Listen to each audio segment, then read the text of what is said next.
Okay, I'll do a video showing how I clean my group. So I don't use the blind basket or detergents or anything. I just use running water, but I take the parts out. So I use a little stumpy Phillips screwdriver under the center screw there.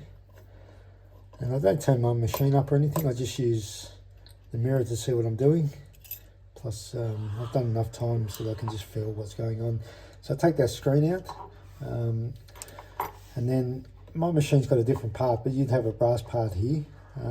When I had the brass part in, I'd often put a cloth underneath on my drip tray just in case it fell out. So we would then just pull that part straight out. It was just friction held there. So there's just the one screw to remove, and then you've got access to the gasket, so it's not so recessed anymore. We can now get a grip on it. So often I can just take that out by hand, like that. If it's a bit tight, particularly if I haven't cleaned it for a few weeks or a month or so, and you might get a bit of coffee residue causing it to stick, I can just put the screwdriver on the edge here and just prise it forward a little bit, and I'll just loosen one edge and give me a better grip. So pull it forward and then it'll come out. If you keep it clean, even if you only do it once every month, even every 6 weeks, the longer you leave it, the harder it is to get out. But if you do it every couple of weeks, you'll find it'll come out quite easy. You won't need to use any tools that can damage it, like dental picks or whatever.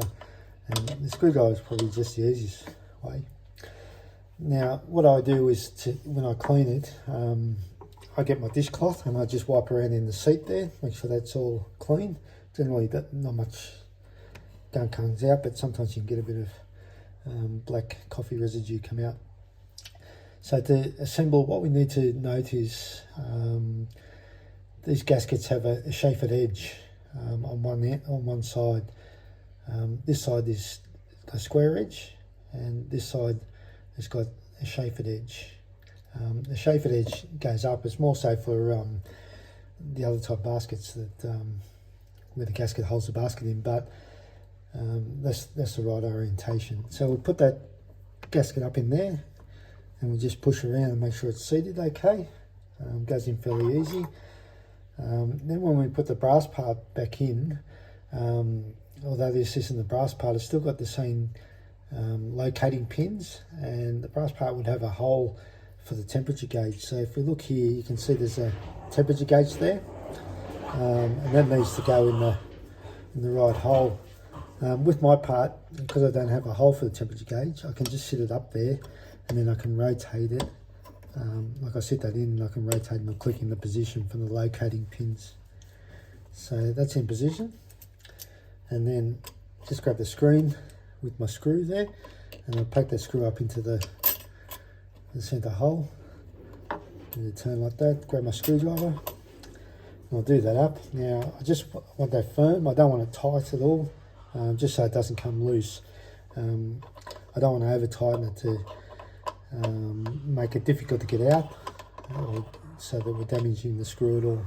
But I want to tighten up that I can't spin that screen. And that's it. So that's fully clean, ready to go now for another couple of weeks. I'll put my portafilter in, just make sure that the gasket's sitting right, so that fits nice and moves around to where it should move. So that's it. So it's very quick. I can show you again.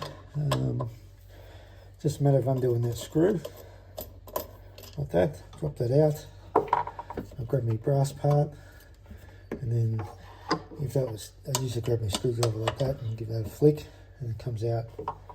And the reverse is the same. So obviously I would normally clean it, but it's already cleaned. Cleaned it yesterday, I think. So I'll sit that back up in there. Tighten that up. And for me, that's even quicker than using a blind basket. By the time I change the basket, put a tablet in and run 5 flushes and have the powder dissolve and everything else, this is quicker. I don't have to worry about rinsing off chemicals and funny tastes. And often with the use of blown basket, you don't actually get up behind the gasket and clean it properly because you're keeping pressure on that gasket. And it also keeps the gasket from getting glued in there from the coffee residues. So there we go. Cheers.